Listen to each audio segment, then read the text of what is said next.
Hey everybody, Ty here. Hope everyone is doing well. Hopefully the last 72 hours were a little bit better than mine. It's been pretty hectic over here. I'll just put it to you like this. Power outages, random internet outages when there's no storms, it's fun. Thanks, Xfinity. So, yeah, apologies for that. One of those things that has been completely out of my control. But we're here now, and hopefully you guys see this video, barring anything else stupid happens. But anyway, one of the things that's happened over the last nearly 72 hours at this point, by the time you see this, is, well, obviously you're looking at it. The tropics have really started to uptick in activity over here. We have a new name storm in Dexter over here with 45-mile-per-hour winds. Thankfully, I'm not expecting too much concern in regards to land. It's not even going to really cause much in the way of impacts in regards to rip currents like I thought it would even at one point. But we do have two more areas to watch over here. Just off the southeast coast, this area's popped up with a 30% chance of development within the next 7 days. And then we have another area that's in the main development region that has been causing a lot of buzz here.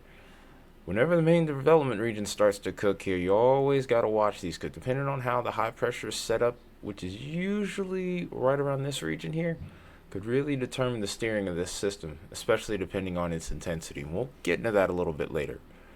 But this area has a 50% chance of development, and this could probably be one of the strongest storms of the year if it can really get its act together here. The low is just coming off of the West African coast, and like I said, those are always the ones that are most interesting to watch, because depending on the steering current and given the fact that the waters are going to be warmest around here, it could get really interesting. I don't, as of right now, I'm kind of leaning against any land impacts, but we'll see how well that ages. But let's first get into the main elephant in the room, and that is, of course, Dexter. Again, as I mentioned before, not really expecting much to happen in regards to land impacts, but this is going to last for a few days here before finally becoming subtropical or extratropical by Thursday afternoon. I'm not like I said, I don't expect this to become a hurricane as of yet, but it is in an environment where it's still possible, not probable, but nonetheless, we have our next storm. We have our fourth named storm now in the record books here. Again, this has got northeast movement at 15 miles an hour with winds sustained at 45. If we look at the storm on satellite, it still looks pretty solid. There is some wind shear on the north side here, so this is going to slowly begin to tear away at that storm. But the thing about it is, we've seen a couple of named storms here pop up, and I think we've even had our first hurricane of the year towards this region, so it can always be a little bit wily over here. Here's a look at the spaghetti model intensity graph here. This is experimental, so keep in mind that this isn't always accurate, but it's done a relatively good job. But what you can see here is a lot of these do have this going up to mid to upper end tropical storm, and a couple of these have it breaking into hurricane status very briefly before weakening.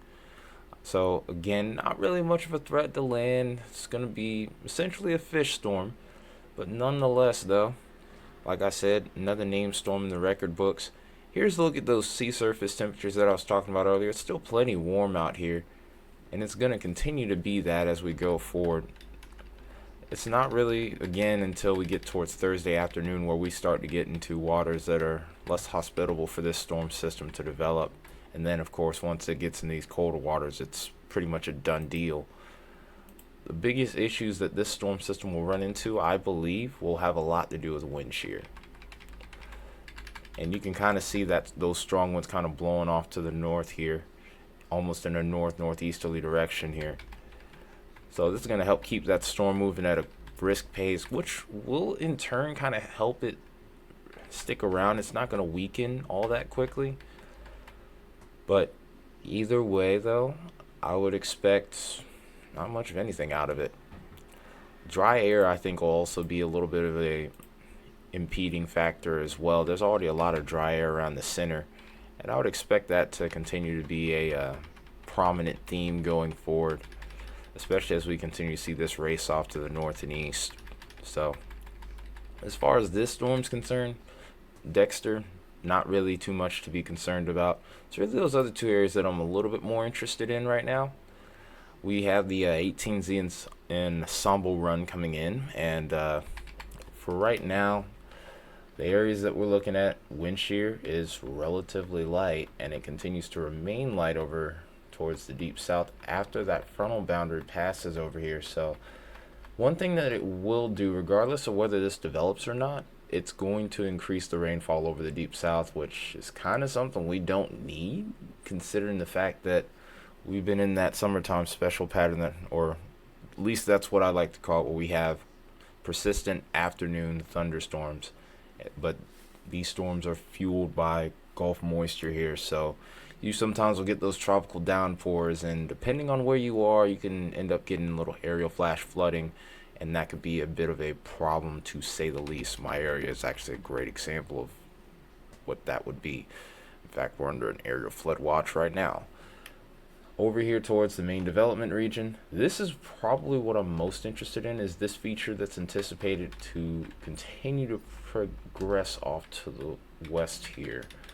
Notice how the wind shear over towards this region is very light and will continue to be light over the next week or so. So opportunity for development is there, and then during this time of year we start to get multiple storm systems flying off into this region at a time. So we're going to probably be talking about the tropics a lot more. We might be posting at least twice a week, depending on if a storm forms or not. But we'll see what happens there with that. Now, in regards to the moisture content over towards this region, off the West African coast, plenty of moisture remains. And just like we have off the coast here, plenty of moisture to go with that as well. So we can at least tick 2 or 3 boxes here.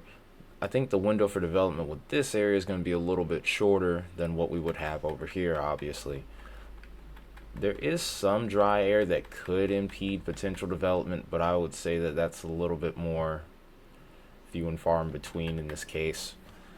And notice where that high pressure is, where it's strongest is going to be up here towards the central to maybe northern Atlantic as a result. And because of that, and it's not necessarily a strong high pressure at this moment, I think that would be enough to maybe keep these storms going straight, but we'll have to see what happens there. The model data in this region has been really interesting, to say the least, as well, due to the fact that some models have been very aggressive in the long range and showing maybe potential US impacts.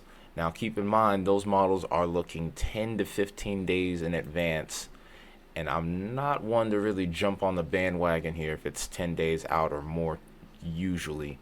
Now, I'm not saying that it couldn't happen, but I'm not so hasty to where I would say, oh, okay, this is confirmed or anything like that. So if you hear any sort of buzz on social media about a model run that's 15 days out, don't feed into that. Don't panic.